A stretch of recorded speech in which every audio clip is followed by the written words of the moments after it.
Noor Almaleki was a 20-year-old woman chasing freedom. Faleh Almaleki was the father determined to stop her, no matter the cost. What began as a clash between generations ended in a horrifying act that stunned the nation. In a quiet Arizona parking lot, their conflict turned deadly, exposing a chilling motive and a crime that would ignite conversations around culture, control, and honor. This is the haunting story of a daughter who wanted to live her own life, and the father who believed she had no right to it. Noor Almaleki was born in Iraq but raised in the United States. Her life, like many young immigrants, was shaped by the push and pull between two worlds. On one hand, she was a modern American teenager who embraced freedom and individuality. On the other, she lived under the watchful eye of her conservative father, Faleh Almaleki, who believed deeply in upholding traditional cultural values. From the outside, the Almaleki family appeared to be ordinary. They lived in the quiet suburb of Peoria, Arizona, where the community was tight-knit and largely peaceful. But within the walls of their home, a quiet conflict was growing, one that would eventually lead to tragedy. As Noor got older, she began to push back against her father's rules. She wore Western clothes, hung out with friends her parents disapproved of, and started speaking openly about wanting to live independently. For many young women in America, these were normal milestones of growing up. But to Faleh, Noor's behavior was unacceptable. He believed she was dishonoring their family. To him, her independence was not just rebellious, it was shameful. The pressure Noor faced wasn't just emotional, it was cultural. She was expected to follow a path that had been laid out for her, respect her elders, marry someone chosen by her family, and live under her father's authority until then. But Noor had other plans. She wanted to attend college, choose her own future, and above all, be free. Her defiance grew stronger, and so did her father's disapproval. Friends of Noor later recalled that she seemed afraid at times. Though she rarely spoke about her home life in detail, her discomfort was visible. Eventually, the tension became unbearable, and Noor made the bold decision to leave her family home. She moved in with a friend named Almaleki, an older woman who supported Noor and encouraged her independence.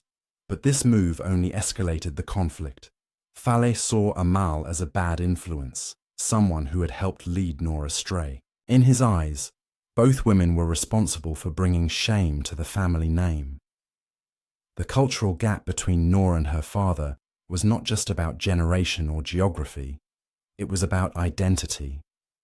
Noor saw herself as an American woman. Faleh saw her as a daughter who owed him obedience. Each saw the other as betraying something fundamental. This wasn't just a family argument, it was a war of values. Noor's pursuit of freedom became a symbol of defiance, and to her father, defiance demanded punishment. Despite the pressure, Noor didn't back down. She had plans, dreams, and a growing sense of who she wanted to be. But as she built her life, her father's anger was building too. Quietly, patiently, dangerously. The conflict wasn't loud or public. It simmered in silence, growing darker with each passing day. Those closest to Noor didn't know how serious the danger was. Even, she may not have realized how far her father was willing to go. The stage was set, the pressure rising, and no one saw what was coming. On the morning of October 20th, 2009, the Arizona sun cast long shadows across the parking lot outside the Department of Economic Security in Peoria. It was just another ordinary day for most people, filled with errands and appointments. But for Noor Almaleki and Almaleki, it was a brief stop that turned into a nightmare. The two women were walking side by side, unaware that someone was watching them. someone who had been planning this moment with a chilling sense of purpose. Faleh Almaleki had driven to that location with one goal in mind. The grey Jeep Grand Cherokee he was driving sat in the parking lot like a predator waiting for the right moment. As Noor and Amal walked through the lot, Faleh started the engine. There was no hesitation. The vehicle accelerated sharply, tires screeching as it veered directly toward the two women. There was no warning, no time to react. The SUV slammed into them at full force, sending both crashing to the ground. Screams erupted from bystanders. The scene turned chaotic in an instant. Amal was injured but conscious. Noor, however, was not moving. Her body lay broken and motionless on the asphalt. Witnesses ran to help as others called 911, but as they rushed to the victims, the driver of the Jeep sped away from the scene. There was no attempt to check on the victims. No hesitation. It was a hit and run, but more than that, it was deliberate. Investigators would later describe it not as an accident, but as an execution attempt carried out in broad daylight. Police quickly arrived at the scene. Witness statements came pouring in. Several people had seen the Jeep's license plate. Others recognized the vehicle. It didn't take long to identify the driver, Faleh Almaleki, Noor's father. What began as a traffic incident suddenly transformed into something much darker. Authorities realized they weren't dealing with a random act of violence. This was a targeted attack carried out with precision. As emergency crews worked to stabilize Noor, she was barely clinging to life. The impact had caused severe head injuries, spinal trauma, and multiple broken bones. She was rushed to the hospital and placed in intensive care. Doctors gave her only a slim chance of survival. Her family was notified, but Faleh was nowhere to be found. He had vanished without a trace. News of the incident spread rapidly. The idea that a father had intentionally run down his daughter was almost too shocking to believe. But the evidence was undeniable. Security cameras from nearby buildings showed the Jeep accelerating toward Noor and Amal. Tire marks confirmed the sudden burst of speed.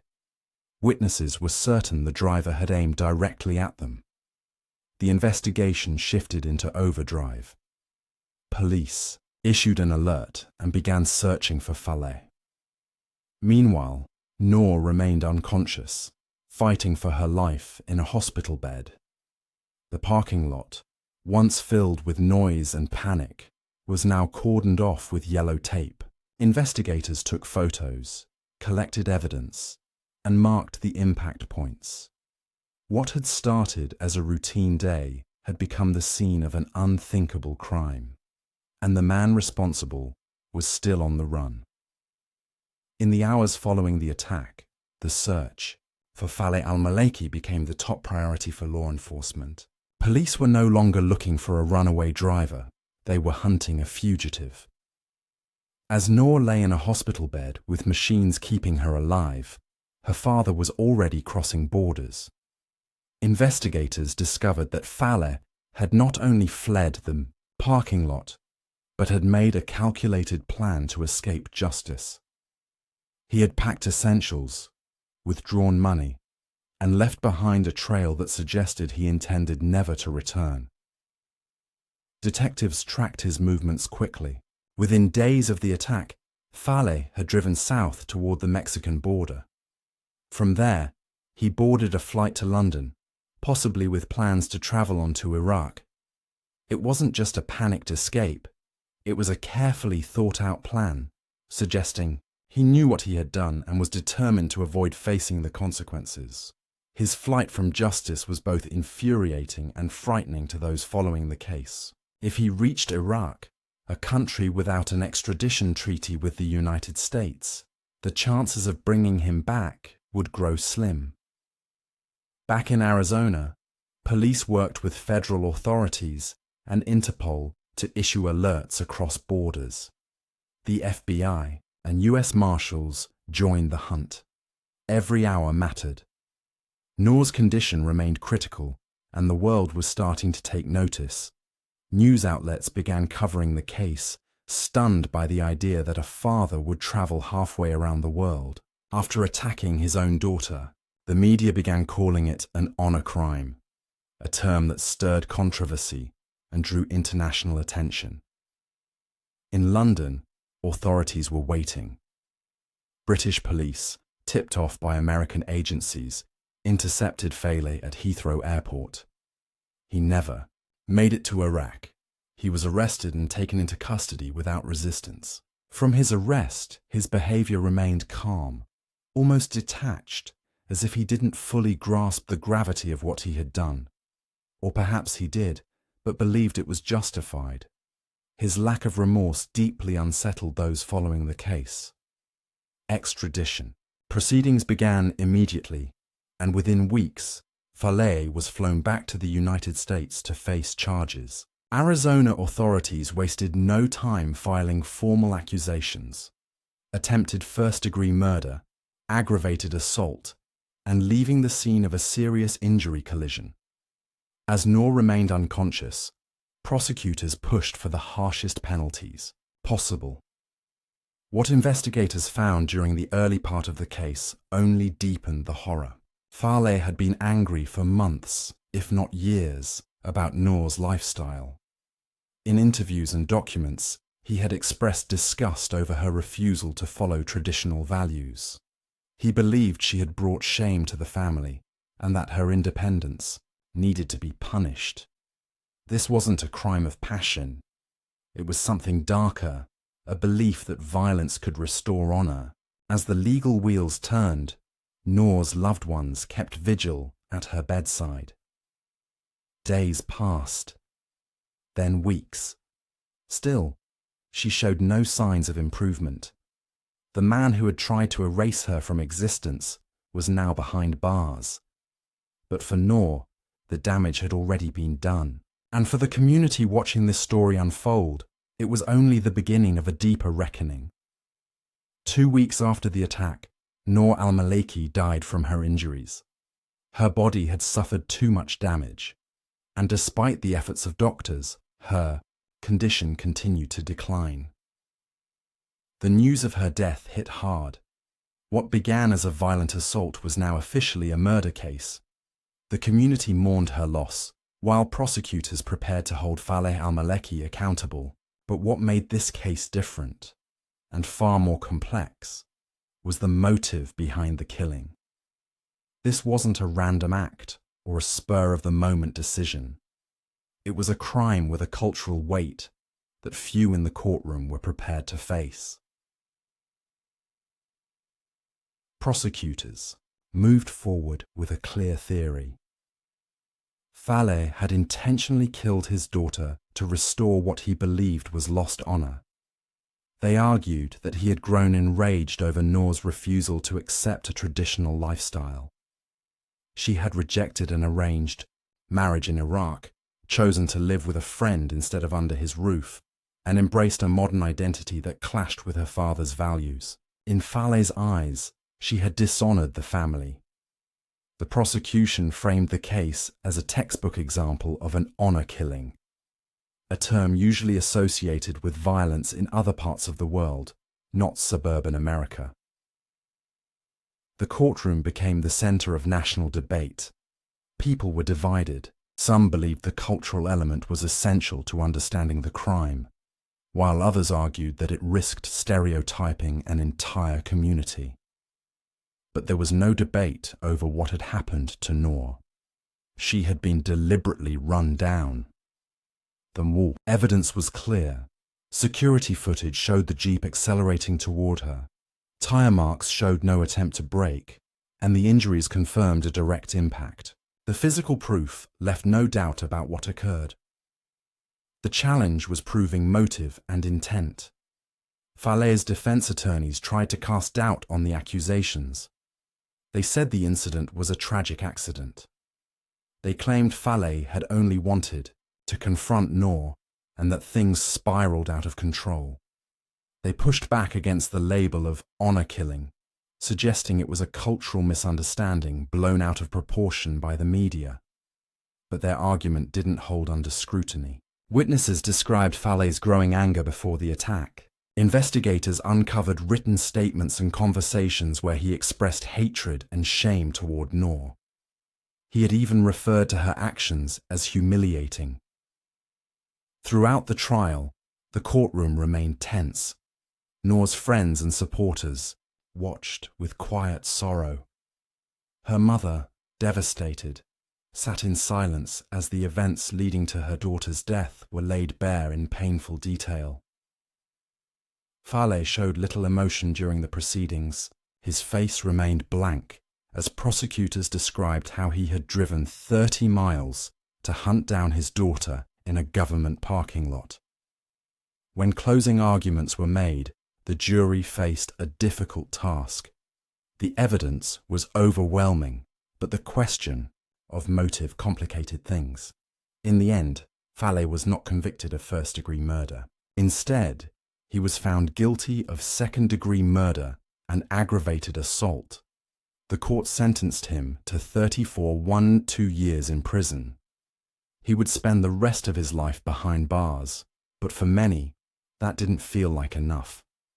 Noor's life had been taken in a calculated, heartless act, and no sentence could return what had been lost. After the verdict was announced and Fale Almaleki was sentenced to 34.5 years in prison, the courtroom emptied slowly. The weight of what had just occurred hung in the air. Some felt relief, others frustration. Justice had been served in the legal sense, but for those closest to Noor, it didn't bring peace. Her life had ended before it truly began. The sentence didn't undo the pain or fill the void left by her absence. It was a legal victory, but an emotional loss that could never be repaired. Noor's story spread far beyond Arizona. Her death sparked international headlines, not just because of the horrific nature of the crime, but because of what it represented. Noor had become a symbol of the struggle between cultural tradition and personal freedom. Her murder was not just seen as a family tragedy, but as a warning sign of what can happen when control turns to violence and when silence allows fear to grow. Advocacy groups for women's rights and immigrant justice began to speak out more openly about the challenges faced by young women like Noor. Many of them live in the shadows, caught between two worlds, and afraid to speak out against the very people meant to protect them. In Arizona, public discussions began to shift. Lawmakers, educators, and community leaders asked themselves hard questions. Were there signs that had been missed? Could Noor have been saved if someone had intervened sooner? Her story highlighted the urgent need for better support systems for women living under extreme family pressure.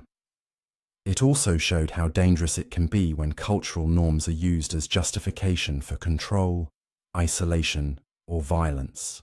Noor's death didn't just make headlines, it left a scar that forced people to look closer at what was happening in their own neighborhoods.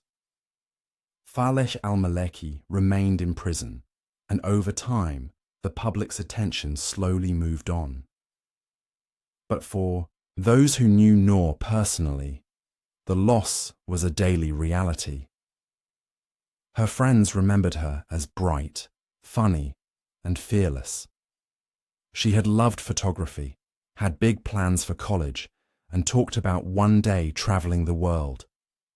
Her dreams were simple: freedom, happiness, and a future she could build for herself. All of that was taken from her in a single calculated moment. There was no grave celebration when justice was served, no victory in the conventional sense. What remained was the story of a young woman who refused to be silenced, even in the face of danger. Noor's courage to live her own life became her legacy, and while her name may have faded from the headlines, it lived on in the quiet changes her story inspired. Conversations in classrooms, outreach in immigrant communities, and support for those trapped in fear. The murder of Noor Almaleki was, Not just a crime. It was a tragedy rooted in silence, tradition, and control. But it also became a turning point, a reason for others to speak, to question, and to act. Noor's life may have ended, but her story would not.